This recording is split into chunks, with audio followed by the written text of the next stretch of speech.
Hi, my name is Marie Pampanin, and I am your host of Yoga Therapy, the Alchemy of Healing. If you enjoy the subject matter or know somebody that might, please pass on our links as well as hitting the like and or subscribe button. Maybe even show us a little bit of extra love and do both. Thank you so much. Hello, and thank you for coming to join me today. I would like to introduce Charlene Muhammad. She is a certified yoga therapist and a licensed dietitian, and Dr. Marilyn Peppers-Citizen, who's also a certified yoga therapist. And this is a real big treat for me because, Marilyn, you were one of my teachers.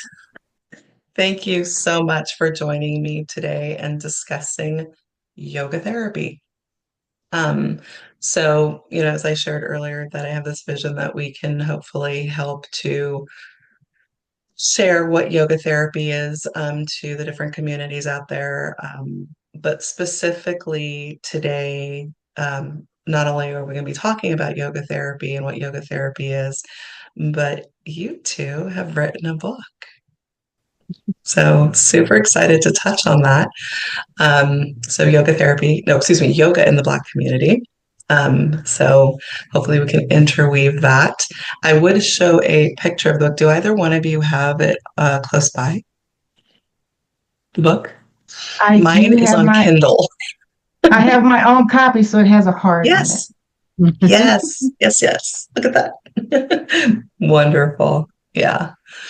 And I have been going through it. I haven't quite made it all the way through to the end, but for those of you that are interested in this book so far, amazing, awesome. 2 thumbs up, 5 stars. Thank you.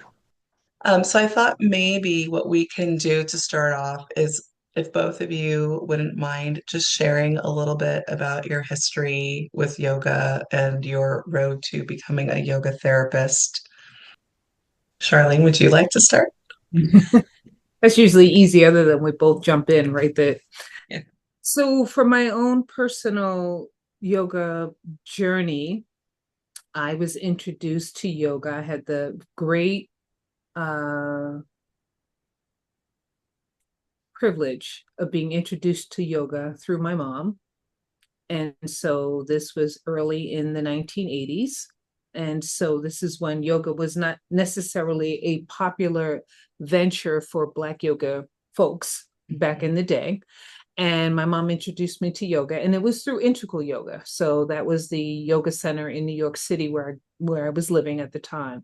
And mom brought me there. And so my introduction to yoga was not a hatha yoga practice per se, but more of a yoga meditation and yoga mantra through that perspective.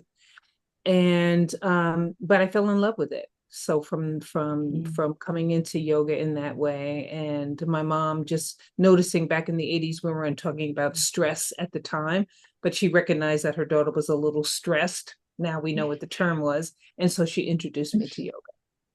I continued to practice yoga from that time, morphing me over to my life in Seattle, where I settled and had my sons, and continued having a yoga practice that also sort of blossomed out to having a wellness practice overall. We didn't call it that in the day, but just finding other means of finding ways to support my young family with a more holistic way of living through nutrition, herbs, and yoga practices itself. So that's what brought me into a yoga practice. And for me, I was introduced to yoga in the mid 90s. I was in the midst of a career in the military, so I was on active duty at the time. And a friend introduced me to the practice.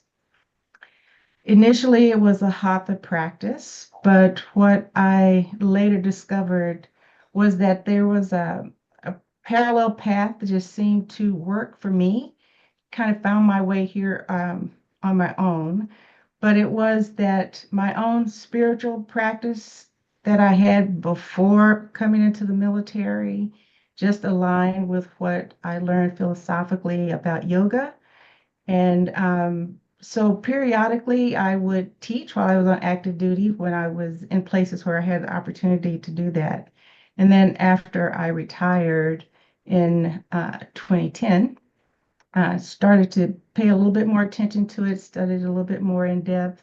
And like Charlene, it was a holistic program for me, even though I didn't call it a wellness program or any of that lifestyle terms that we use now, but I integrated yoga, studied with the Integrative Institute of Nutrition in New York City in about 2014, and then just kind of blended those two together. And so those paths just kind of melded in. That's awesome. Thank you for sharing that. It's interesting. So, Charlie, listening to you, you brought up the word stress, right? And so I thought maybe we can just kind of tease that out a little bit in terms of stress, yoga therapy, maybe even, going into the world of the Black community and how stress affects the Black community. Yeah, well, it's interesting because I'm a little older than you are.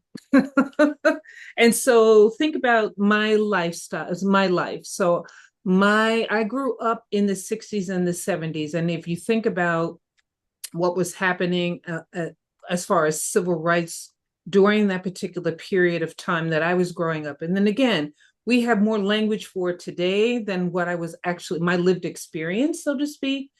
And so my mom, fortunately, my parents were very cognizant of that time period. So we were actively involved in that time, and yet there was not a lot of language around stress and trauma, so to speak, although that's what we were experiencing at the time. Mm-hmm. And my parents, because they were more of the creative arts, so to speak, there was a movement towards using that to support the overall emotional experiences that we were experiencing during that civil rights movement.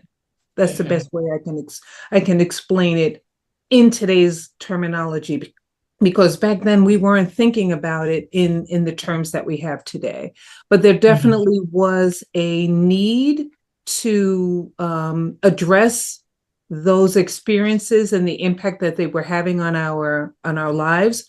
And I think that when Marilyn and I ventured on this journey of writing this book, those were sort of the memories that I had that sort of helped to support aspects of what we were researching at the time to then address those things, because there were very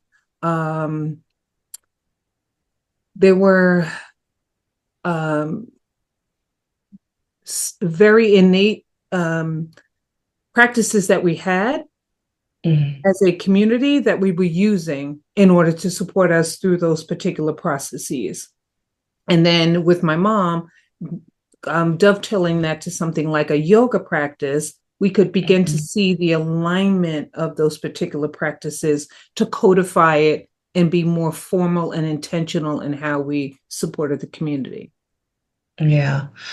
One of the things that I heard you speak into in a separate interview is that you were actually referring to the embodiment of the certain practices and dancing and plant medicine and chanting. And I felt like when I heard that, that resonated just within my heart and soul so much that,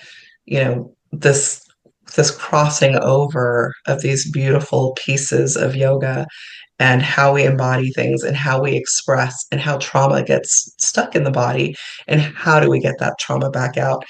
And sometimes it's not in words. Right. Sometimes it has to be through movement.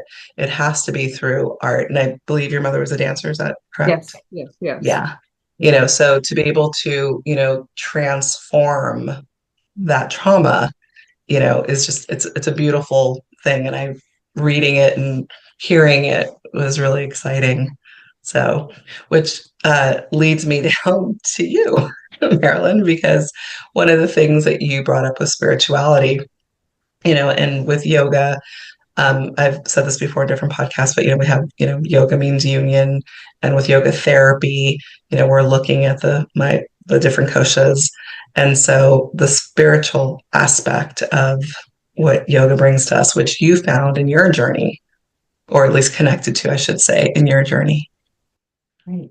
Yes, it was an understanding that there was so much more beyond just me, but that I was part of everything.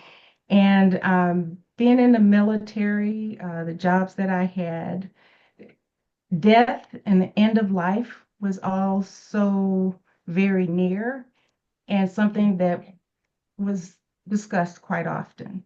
And so to be able to find a way to do what I needed to do, I tapped into my own spirituality frequently, sometimes on a day-to-day basis, and just being able to connect that. So the introduction of yoga and the innateness of being able to connect with self and understanding that we are all connected in a sense was just it just worked. And as I look at our community, that is something that African people have believed for centuries, is that there's no separation between body and mind.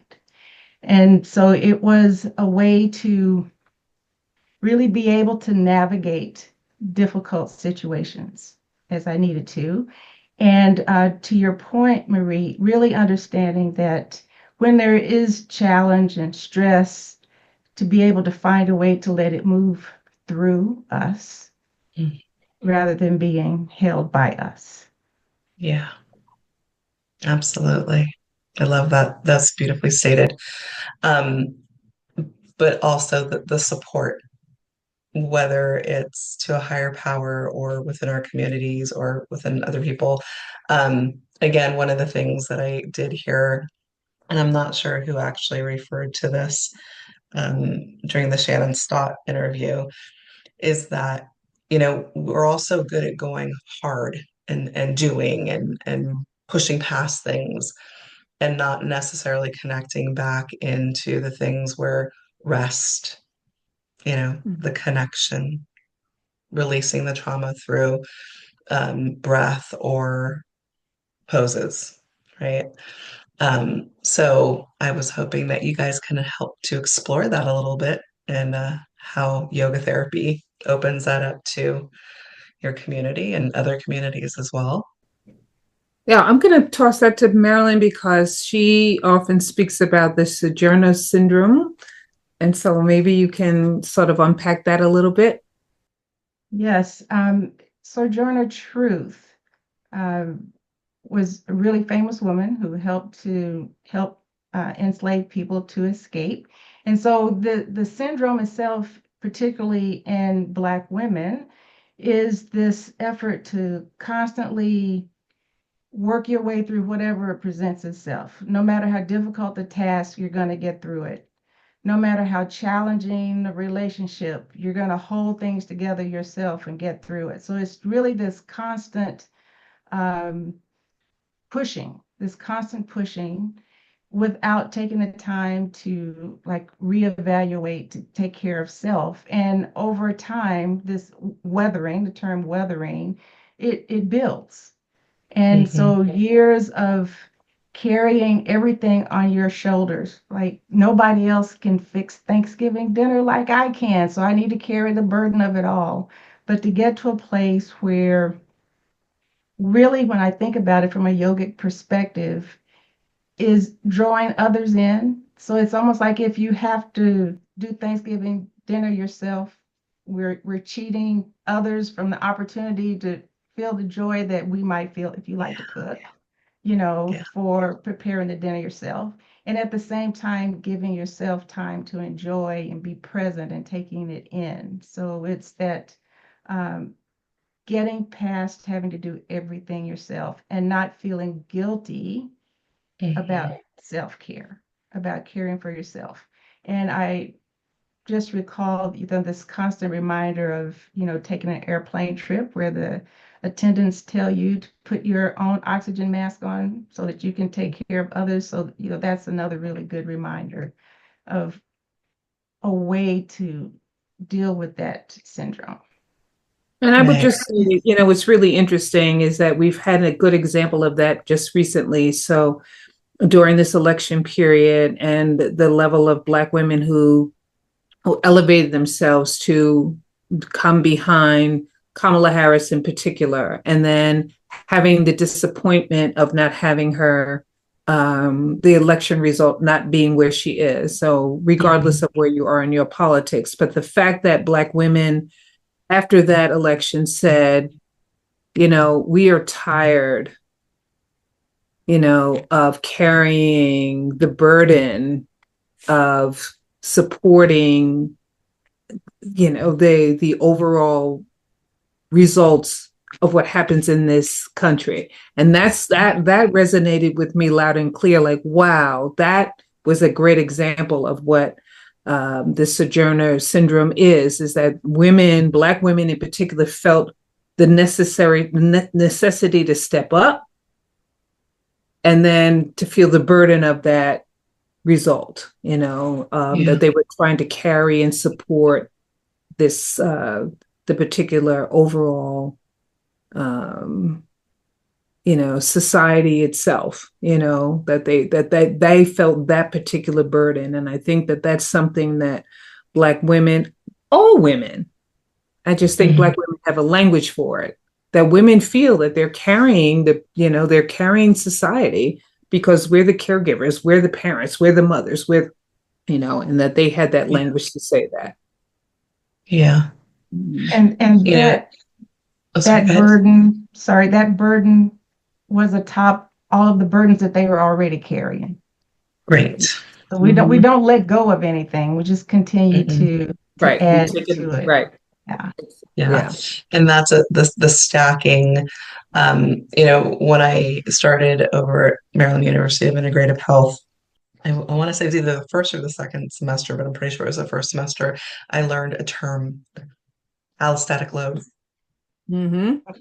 Yes. Yes. Yeah. Yes. And it was an amazing thing for me to learn that term because there was a science behind what it was that I was feeling in my body.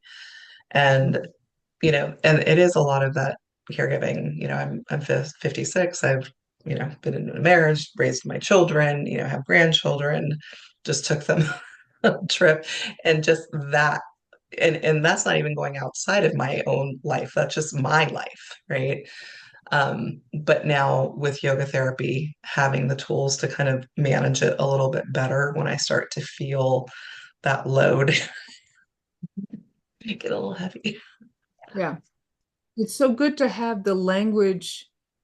What I'm so impressed with right now is that we are finding the language to articulate the emotional responses that we're having. So for generations, that hasn't been that way, right? So for generations, we've been compiling these emotional experiences and traumas that have been now manifesting on a mental health level because we've been suppressing these things. And that if we go back to this whole concept of yoga philosophy and the practice of yoga, it really is to be introspective so that we can begin to investigate and explore these feelings that we're having and begin to recognize that they are experiences that we're having, but they don't necessarily define who we are.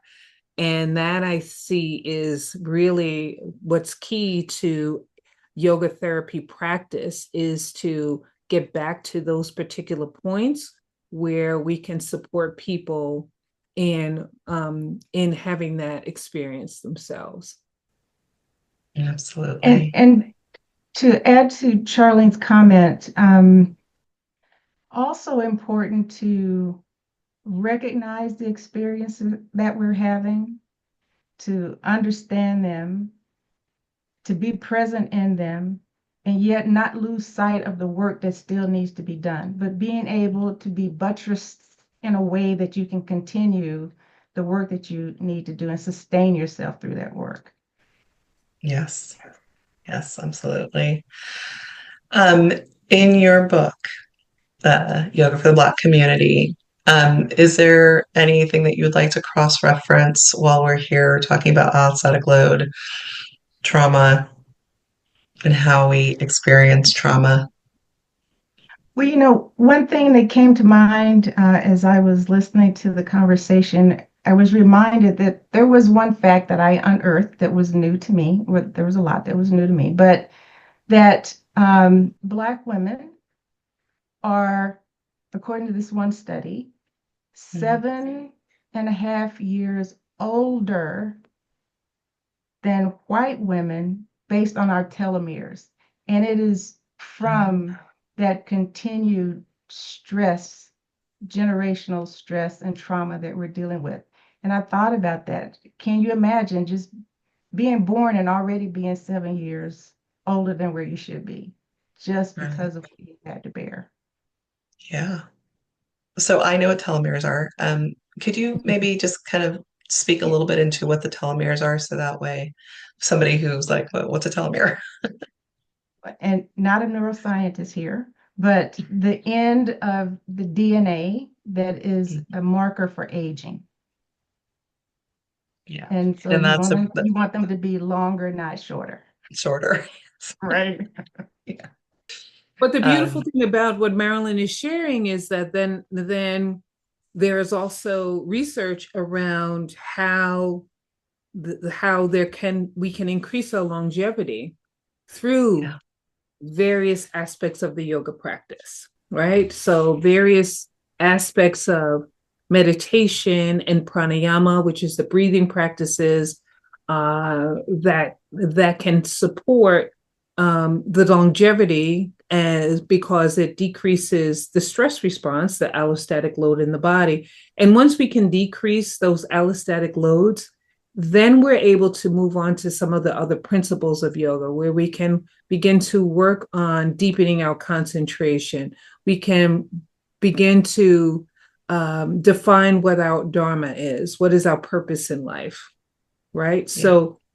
So all of the yoga principles and practices that we do on a physical level, the different layers of physical practice itself, right? It's not only talking about hatha yoga, the physical movement of the body, pranayama, the breathing practices of the body, the meditation, dharana, meditative practices. So all of those are sort of on that beginning physical level. But once we can begin to become more intentional in our yoga practice, of getting ourselves out of our here and into here, then we can begin the true journey towards healing. It's all towards healing, but that's how we get there. Yeah.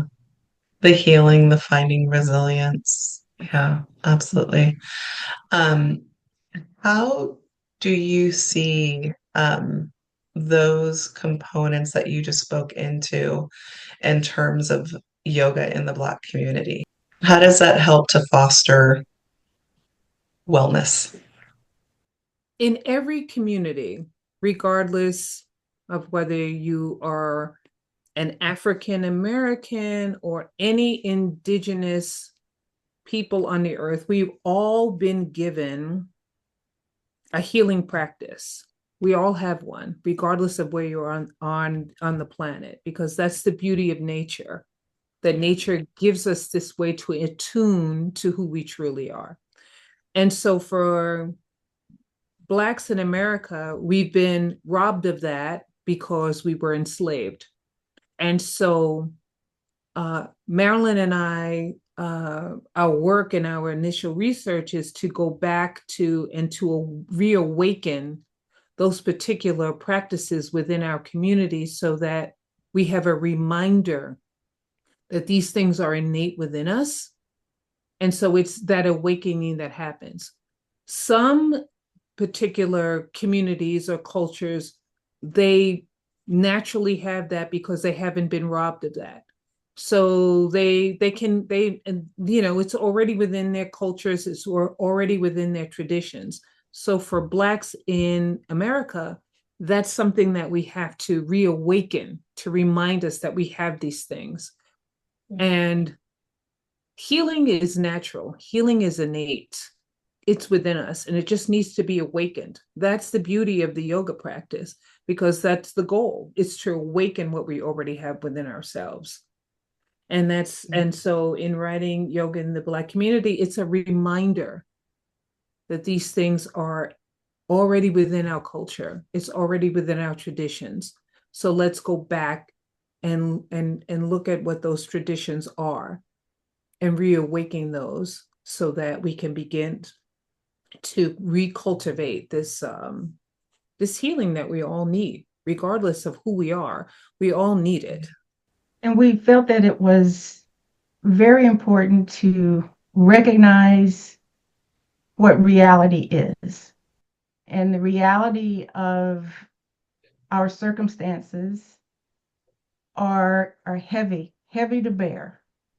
One of the authors that we looked at, Fanny Brewster, actually talked about the fact that we as Black Americans need to revisit the African Holocaust as much as we can handle, as often as we can handle, so that we don't lose sight of who we are. But our book talks about this nature, this part of us that was lost, and reawaken. I like to say reclaiming it. And so it's part of re-education as well, to recognize that this is in, and it's not new. It's not new. The philosophies, mind body connection, that is not new to our people. But the question is, do we realize that it's not new to us, that it is us, and that we can find this parallel path between connecting with our history, our ancestry, our ancestors, and the yogic practice, that like there's no disconnect there, and is to be able to recognize it and to reclaim it. It has never been taken away from us, despite the fact that there were definite actions to strip us from that, and that we didn't have generations of families here that we could hold on to that, so it was stripped away. But just because that was stripped away didn't mean that you could change who we are inside. Like, nobody can do that. Nobody can take that away from us. So it's, how do you reconnect? How do you reclaim what is always there? That's very powerful. That's very powerful. I just kept going back to the root chakra. Mm-hmm. Yeah. As I was listening to both of you, that center point. And you think about, and the root chakra is really in yoga therapy, where more than likely that's where we go to begin all of our healing practices, right? Yes. Because it's always, what is the root cause of whatever is manifesting in the body? Yeah. So as you were writing the book and you were going through the history and how yoga interacts, there's a point in the book where you have this template where you're showing what the pieces of yoga and Christianity and Muslim religion, how there's these pieces that kind of start to come together that overlap. Would you like to speak into that, either one of you? Because I think that's an important piece of why yoga works. Well, we began that because of this question of that happens within the Black community. Maybe it happens in other communities about, is yoga a religion? And so we wanted to, in that particular section, to say, this is a philosophy and a foundation that is universal. And so we chose those three particular universal practices that are predominant in the Black community. So we know that there are many, yet we chose we tried to pick Christianity, Islam, and then Black nationalism. So Kwanzaa, that's what we did. Yeah, that's right. And to I forgot about that one. Yeah. Just to show that, yoga is there are universal principles that are aligned with the universal principles of what are typically practiced within the Black community, knowing that, that there are many, many. I mean, when we say that, and we often have this conversation, people are coming at me, well, what about this? And what about this? And what about this? Well, yeah, there are many, but these were, we thought that were pretty foundational, that we could show how yoga was aligned with these particular practices. Yoga is a universal, philosophical, spiritual practice of what it means to be human. How does it align across other similar practices? That is my definition. What do you think, Marilyn? I agree with that. And it brings to mind a comment that I read somewhere, so I'm not sure who to attribute this to, but that in some cases, adhering to this yogic philosophy can enable a person to even be better at whatever their spiritual practice is. Yeah. Yeah. They are amazing tools, techniques, intentions, thought processes, meditations, contemplations, daily practices that can only make us better people. It's what it means. What does it mean to be human? Mm-hmm. How do I care for myself? How do I and others? And how do I interact with others, treat others? Universal. Right. How do we build community? Yeah. Yes. Yeah. That was definitely one of the pieces that resonated with me when I was going through school. And I do, notice it within my own clients and when I'm teaching. It's like, how do we build that community? How do we help each other to find that support network? Because it is part of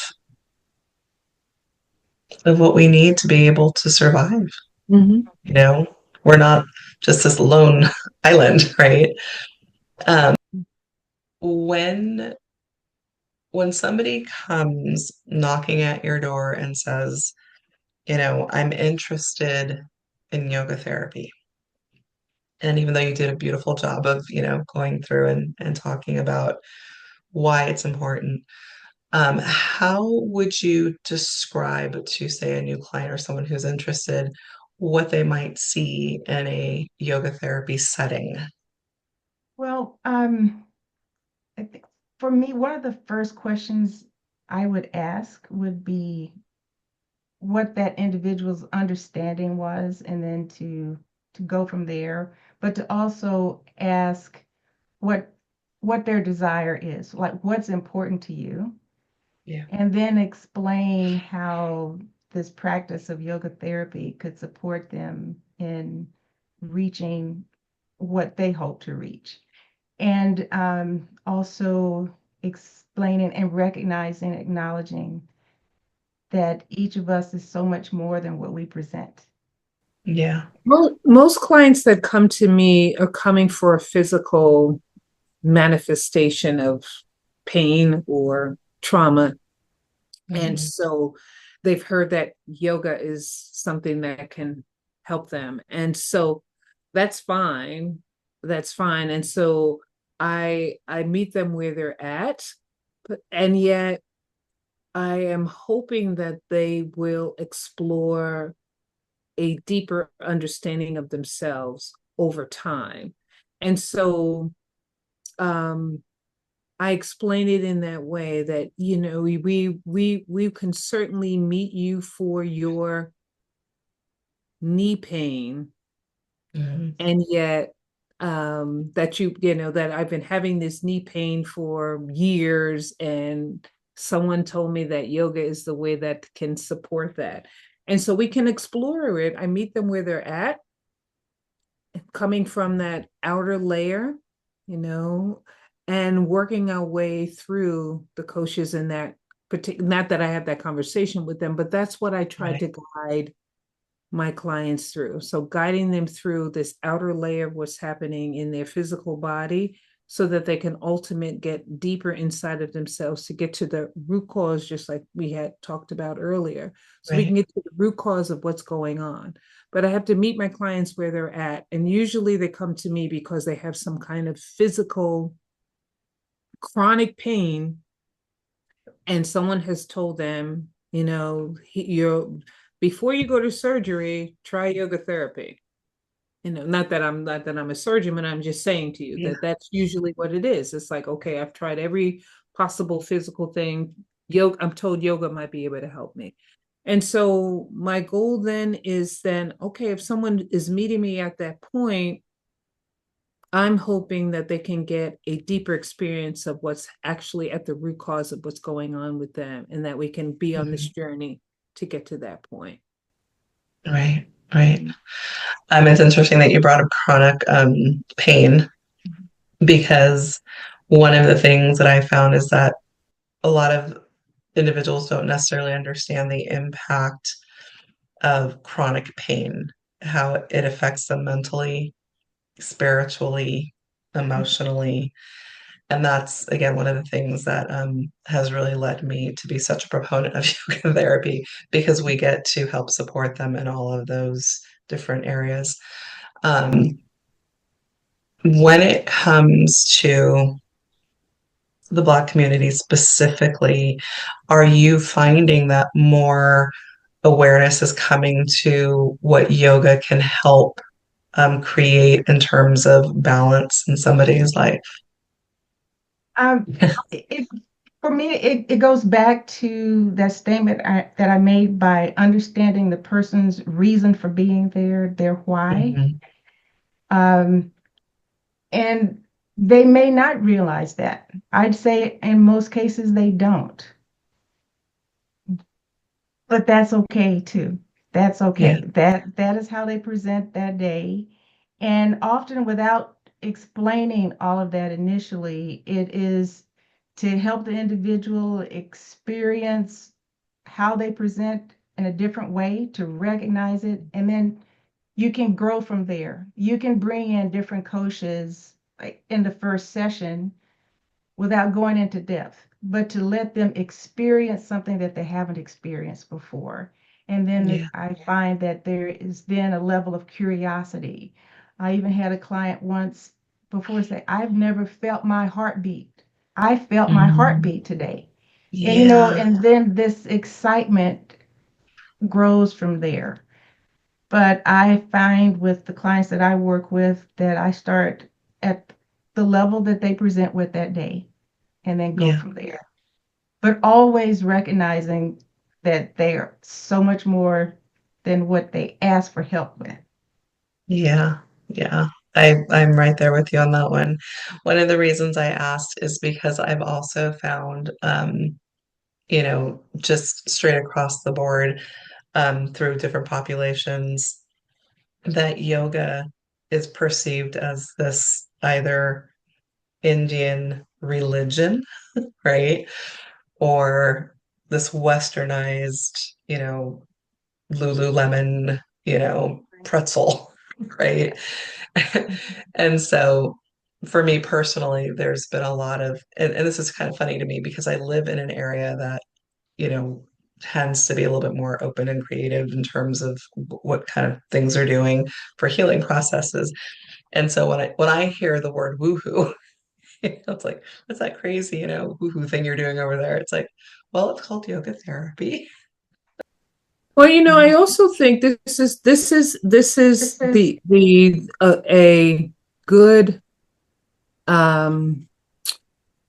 I don't want to argue, I would say argument or a good justification of why we need to have more yoga therapists who reflect their community.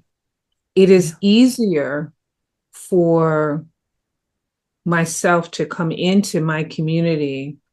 I know the culture, I know the language, and I can articulate yoga philosophy within my culture so that it becomes something that's more accessible to the folks that I'm trying to work with, right? And not to say that others who are not Black cannot come into the Black community. I say all that to say to who has ever listened to this podcast that you need to be able to understand the culture that you're striving to approach and to support so that you can put down those barriers in order for them to be receptive to what you're offering. I've had a lot of arms crossed to say, I don't want to hear that, yoga's against my religion. I've heard that many, many times. And so I have to come in with a understanding that is a barrier within my community, and then be able to then offer this beautiful practice in ways that are more subtle. And then once it's accepted, then I can begin to deepen the understanding and the practices and adding more and more and more. So, but that's not any different than allopathic medicine. It really is not, right? So you're coming into the doctors and you're like, I don't want to hear it, right? So a good doctor, a good allopathic doctor can explain the treatment practice that they want to give in order to make that receptive. We just went through this with COVID, right? Where there was so much trepidation and conspiracy around different treatment practice and what it is and what it's not, and people had their arms crossed and don't come to me with the. So we had a wonderful example of that during COVID. So we can see that there's still a lot of stereotypes and a lot of fear and animosity and distrust.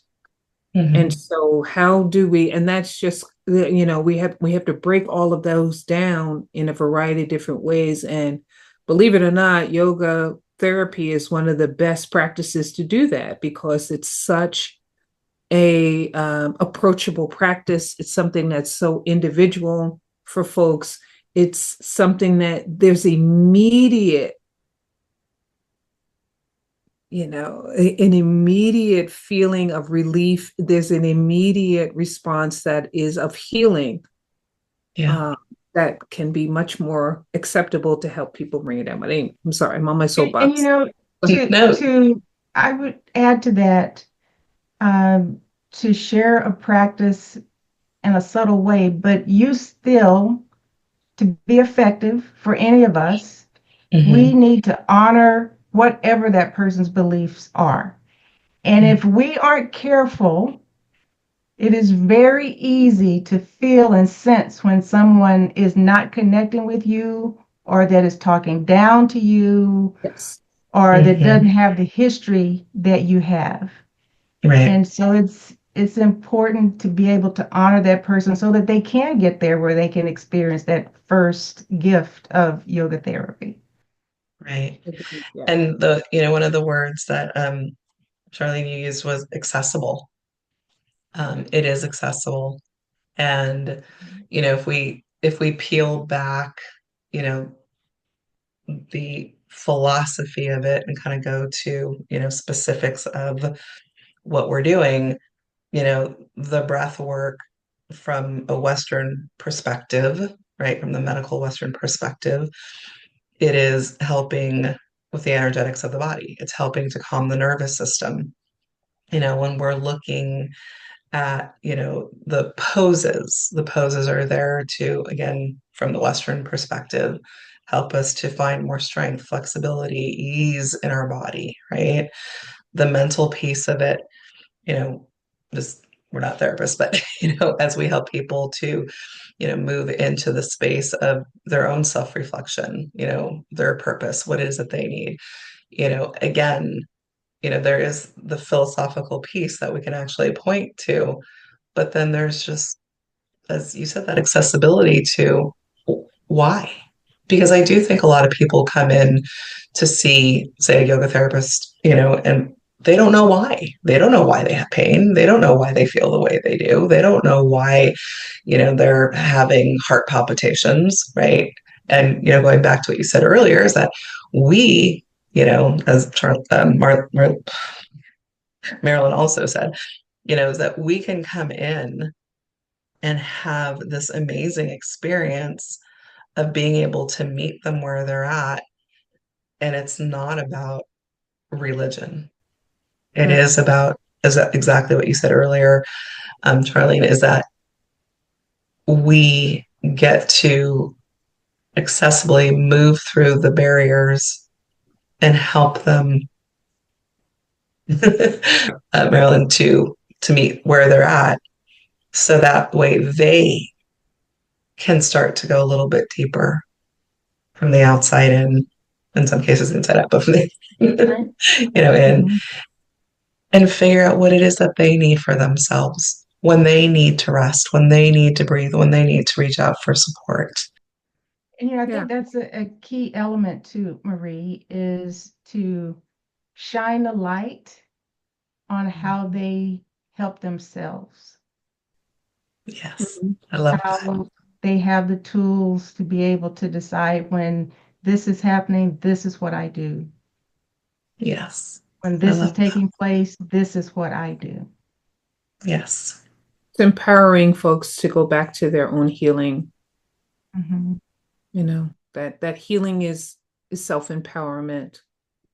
And as yoga therapists, we've been blessed with the knowledge, understanding, and ultimately, if we practice for a while, some level of wisdom to be able to be stewards to supporting folks into finding their own self-empowerment, and serving as a reminder that these are innate, as Marilyn said earlier. This is innate within them. Yes, absolutely. I want to thank both of you for coming on and joining me. I know that somebody has a class to go to, so staying in that timely manner. Could you both please let everybody know where they can find you? It's going to be also in the show notes, but just so. Marilyn? Well, Yoga in the Black Community, you can find it like in your major bookstores. I have my own website that's under construction, but it's up, The Dimensions of Wellness. And still at Maryland University of Integrative Health. What a privilege to be able to work with up and coming yoga therapists. Yeah.